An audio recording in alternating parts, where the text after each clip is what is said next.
What's up, guys? Welcome back to Newswave. So right about now, we're a month or so away from when E3 time would normally be kicking in, and while we don't have the big summer showcase to look forward to, we do have some other events, which includes Microsoft and their Xbox Games Showcase that they did an official announcement for yesterday, and we'll take a look at that here today. Also, we are going to be talking about The Legend of Zelda, since there's a lot of hype and excitement around Tears of the Kingdom. There's actually another Zelda game that got a surprise release the other day that you've probably never played before, and we'll also be talking about the GameCube, as one system variant has finally been found after roughly 23 years. Guys, if you enjoy these videos, make sure you hit that like button, helps out a ton, and if you're new here to the Spawnwave channel, make sure you subscribe down below. And we're going to start today with Spider-Man 2 and Spider-Man Remastered. We know Spider-Man 2 is coming up sometime later this year, still thinking maybe in that September, October time slot. And while we're waiting for the showcase to get announced, Sony did make it clear that Spider-Man Remastered will finally be going on sale separately. Before, it was just part of like the Spider-Man Miles Morales Ultimate Edition, and that was just kind of thrown in there with it, and there was no way to buy it separately. But we can see this over on PlayStation Blog. They say later this month, Marvel's Spider-Man Remastered will become available for a standalone purchase on PlayStation Store. This title was previously only included as part of Marvel's Spider-Man Miles Morales Ultimate Edition. They also have several ways you can upgrade. So if you have like digital only, physical or digital, or they have like the Game of the Year edition for Spider-Man on the PS4, there is a $10 upgrade fee to get that Spider-Man It's PlayStation. It's kind of what we expect at this point, what they've been doing for all of their different upgrades. Although, if you don't have any of these PlayStation 4 versions, they're going to have Spider-Man Remastered on sale for $49.99. So might not be a bad idea to maybe find a used Spider-Man disc so you can upgrade it. Also, if you do have Miles Morales, you can do like an upgrade path there to get the Spider-Man Remastered version, and it makes sense for Sony to do this considering Spider-Man 2 coming up here later on this year, and they're going to probably be talking about it in the next month or so at that rumored showcase. Sure, they want to get people up to speed, maybe if you missed out on Spider-Man 2018. Also, we have a bit of a story around Pokemon Go, specifically the revenue that it's generating from the month of April, which, hey, look at this. This is posted up over on gamesindustry.biz saying in April, Niantic's Pokemon Go amassed $34.7 million in revenue. The lowest monthly total for the RPG in 5 years. Can you imagine being a business and you make $34.7 million in a month and you're like, this is the worst month we've seen in 5 years. It's amazing stuff there. Now, there are some reasons that are pointed out, which includes remote raid passes, and I am curious for people out there who are still playing Pokemon Go frequently, or even people who maybe stepped away from it. Is that the reason why, or is there something else going on with Pokemon Go?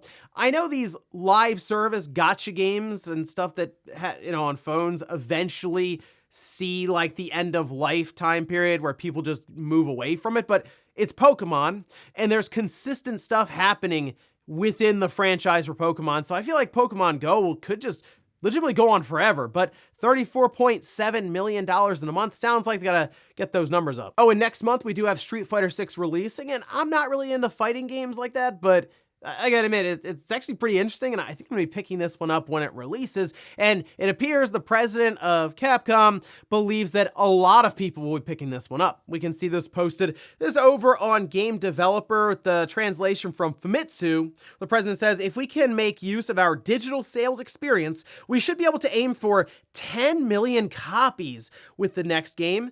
The Street Fighter series is our flagship title, so we had no hesitation in investing in it. So I think some of the things going on in the game, people were wondering about I guess the more casual button layout that you can have in like the single player mode and stuff sort of makes sense considering they're shooting for 10 million copies sold. But also remember, Street Fighter V has now sold over 7 million copies, which sounds weird because of a lot of the pushback that game got when it first came out, but they've built on it ever since and released the game like 7 different times. So yeah, eventually they'll get to that number, but I'm thinking they're looking at Street Fighter 6 as something that will get to that 10 million sold a bit faster than it took 5 to get to 7. And guys, with some of the quick news out of the way, let's get into the bigger stuff. Let's start right away with Xbox, their game showcase, and Starfield. It seems like right now, Xbox has just been getting beaten down for weeks on end, and Redfall releasing to that state, the reviews, it has not been great recently, right? But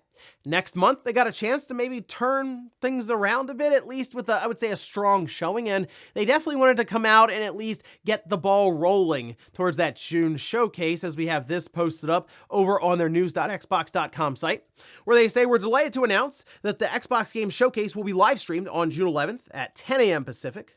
Immediately after the showcase, we'll be airing Starfield Direct, a deep dive into Bethesda Game Studios' highly anticipated sci-fi RPG." So it's technically being pitched as two different events, but Starfield's going to follow up the showcase immediately after. So I guess just block out 2 hours of time just to make sure you're good to go, starting as they have there at 10 a.m. Pacific. As for what could be in this show, they sort of touch on that, but they're very, very general, obviously. They say, "Join us for some new surprises and first looks from our incredibly talented internal studios and our many creative partners around the world. This is the day gamers have been waiting for to see what is coming to Xbox, PC, and Game Pass." As for that Starfield Direct, they say there'll be tons of new gameplay, developer interviews, and behind the scenes insider information.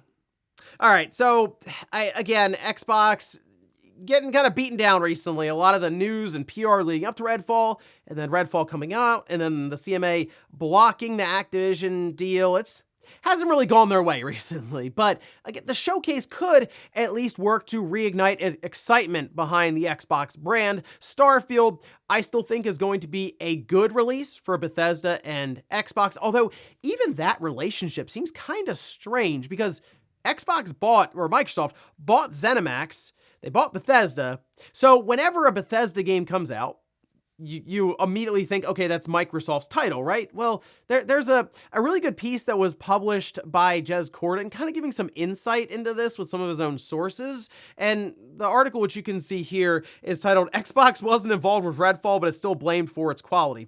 I have some questions, though, overall for the title and maybe the path taken here with this article, because it does sort of show, I guess, some, again, management. I mean, the only thing I say is management issues at Microsoft, even handling ZeniMax and Bethesda, as they still have this hands-off approach with many of the studios, especially the ones they're acquiring. But when you see something like Redfall, it's hard for me to think that Matt Booty or Phil Spencer saw this game, the state it was in, and just said, all right, yeah, throw it out there. It's fine. Because I don't know if they don't understand that the games that are releasing out of Bethesda and ZeniMax, like, that does reflect on Xbox as much as they think it doesn't, or something. It does. So it's very odd, kind of the relationship there. I think really what needs to happen for them, again, I don't know the inner workings necessarily, every little thing that's happening, but it's pretty clear that Microsoft should not be as hands off with all of their studios currently, because then you end up with a Redfall. Also, it's a little odd because we heard what the director at Arcane say, that Microsoft came in and cut the PS5 version, so that doesn't sound very hands-off there. It seems like they're kind of involved with some of that. The inner workings, I still question a lot when it comes to Microsoft and many of these studios. But now the Redfall is in the rearview mirror. It's up to Microsoft to really set the stage for the second half of 2023, and then I would say probably a good chunk of 2024. We know there are several titles that are in development right now. Perfect Dark, Fable, those are the big ones people bring up.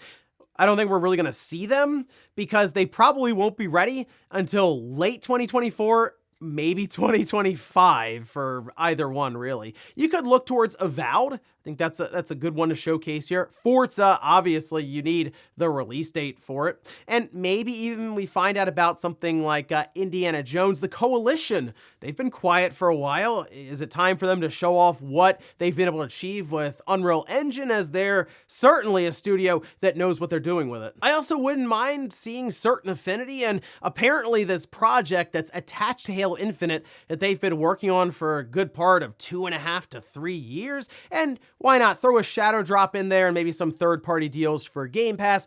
There's a lot of potential here for their showcase. I feel like, though, we say that every single year for Microsoft, and some years they're very good, other years it just doesn't go over well. But to me, this is a good time for Microsoft to come out swinging and showcase as many titles as they can for all these different studios. And we're going to find out in a little over a month, but Obviously, very excited to see what's going on with Starfield because I do think that's going to be Bethesda returning to form after what happened with Fallout 76. Next up, let's talk about a new Double Dragon game that was announced yesterday and has an interesting art style. It kind of looks, I guess, like it took inspiration from Scott Pilgrim versus the World, but you can see some of the trailer here, and you also see Arc System Works, their logo popping up in the beginning. Double Dragon Gaiden Rise of the Dragons coming to PC, PlayStation 4 and 5, Xbox Series X, S, Xbox One, and Switch. So yes, there is an Xbox version out there. I know now people seem to hold their breath whenever a smaller title is shown, so Xbox versions there.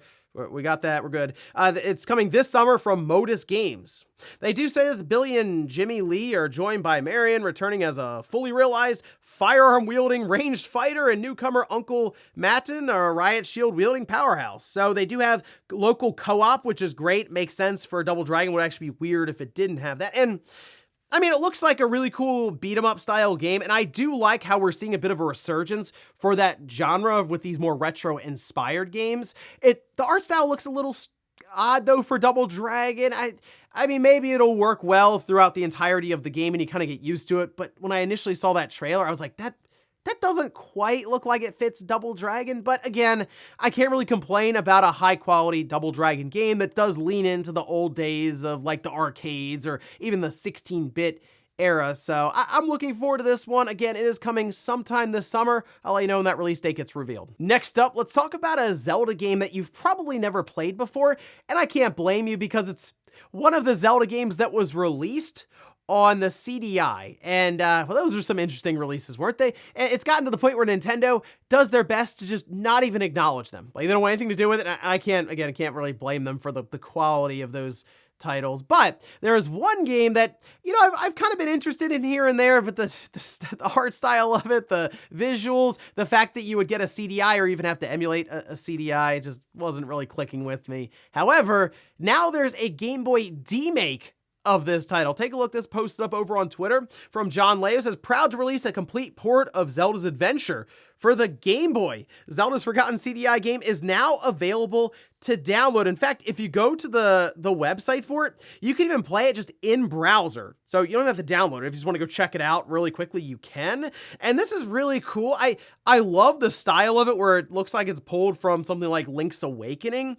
And the fact that they went through and rebuilt the game in that fashion is great because it looks like it's playable now. And this is a game I have not played. I have no experience with it. I've just seen retrospectives of those CDI titles, I'm sure like many of you on YouTube, and I have seen a CDI in person, and we've used to have one at the old retro store that I work in, but I didn't really play any of the Zelda games or Hotel Mario, and they just didn't really appeal to me outside of, I guess, the idea of a collector's value. Now, some people have wondered, will Nintendo go and shut this down? Like, it's Legend of Zelda, right?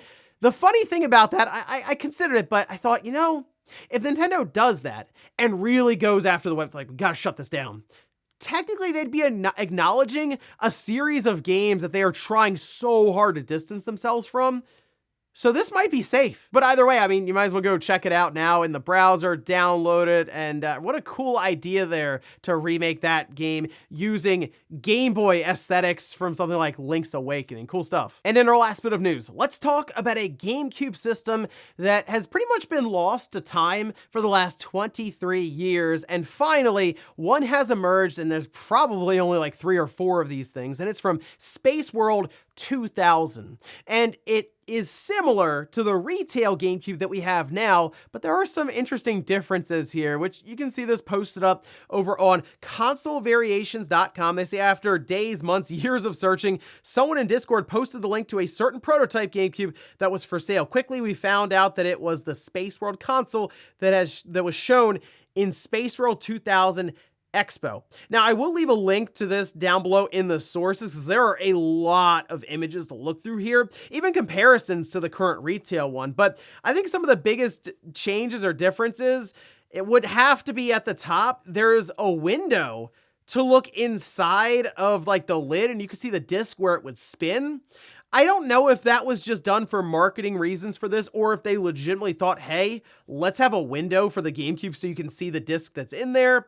And For me, if it was being shown off at an expo like this, it makes sense that they would want you to see that the disc inside spins, and that's kind of the idea of it. I don't know exactly what kind of advantage that would give you at home unless you have a busted system and you're looking down like, oh, okay, the disc obviously is not being read by the laser, it's not spinning. Some other differences include the open button not having kind of that divot in it. On the side, there are more vents, but they're smaller squares, and they're also missing kind of that lip at the bottom underneath of the vent, and that's usually there on the retail one so that you can't press it up against, say, the side of maybe the cabinet that it's in, just mostly for airflow. But the funniest part about this GameCube variant is it's not really a GameCube, because when you tear it down to the board, it's actually missing all the chips. Yeah, this is a dummy system. So when they had these on display, I believe their only real function was probably to spin the disc, or at least give the illusion that it's being read, right? So you can see the disc moving around through that window, and then you'd play off of maybe development kits or things that they had set up there to either run gameplay demos or just show different videos and things above where that GameCube is. So yes, in essence, it's a paperweight, but it's a really cool paperweight with a lot of history behind it from Spaceworld. So I guess there's at least that, but it was kind of cool to see this pop up online with some very detailed images. And again, I'll leave a link down below in the sources if you want to look more into this. And before we go to the comment of the day, we're going to take a look at the poll that I posted up yesterday, where I ask, are you buying Street Fighter 6? 13% say yes, I'm getting it ASAP. 26% say yes, but later on when there's a sale, and then 61% say, no, I'm not interested. So I do also wonder if Street Fighter V, when that initially came out, put people off of Street Fighter in general. It was a very bare bones release. Over time, they added more and more to it, but still, you can lose people immediately with that first impression. However, I think Street Fighter 6 does actually look fun, even if you're not into like the super competitive side of these fighting games. At the very least, going through that single player mode could be a lot of fun. So for me, again, someone who's not into fighting games like that, I'll check it out just for the single player mode and maybe to play around online a bit with some friends. And we'll finish up with the comment of the day, as you're seeing here. This is from Emmanuel saying, Reptile better come back in Mortal Kombat 12. And please make his design more bestial rather than humanoid. His Deadly Alliance look is underrated. Yeah, I wouldn't mind seeing Reptile come back in Mortal Kombat 12. I think there was like a secret where you could kind of see Reptile, or he's like a little secret Easter egg or something in Mortal Kombat 11 for a part of like their crypt or whatnot. But having Reptile come back as a playable fighter, I think would be cool. It's interesting. You prefer like it'd be more like lean into the animal side of Reptile being an actual like lizard. Maybe it's old school me. I still like the humanoid, the Green Ninja, very basic palette swap. But as time has gone on, these characters have become more detailed, so it doesn't make as much sense for Reptile when he would take his mask off and all of a sudden he has a reptile head in Mortal Kombat 2 back on the Super Nintendo. But either way, it would be nice to see Reptile make a return in Mortal Kombat 12. And if they are basically going back in time, rebooting things, they could probably make that happen. And ladies and gentlemen, that's going to do it here for Newswave. If you enjoyed this video, guys, hit that like button. If not, hit the dislike. Leave comments down below about everything we talked about here today. Whether it's Xbox Games Showcase coming up in June, them actually starting to really build it up now, but what would you like to see them showcase there at the event? And then also, what about this Game Boy Demake for Zelda's Adventure? Although, is that really a demake if it's now playable? Thanks guys for watching, and I'll see you next time.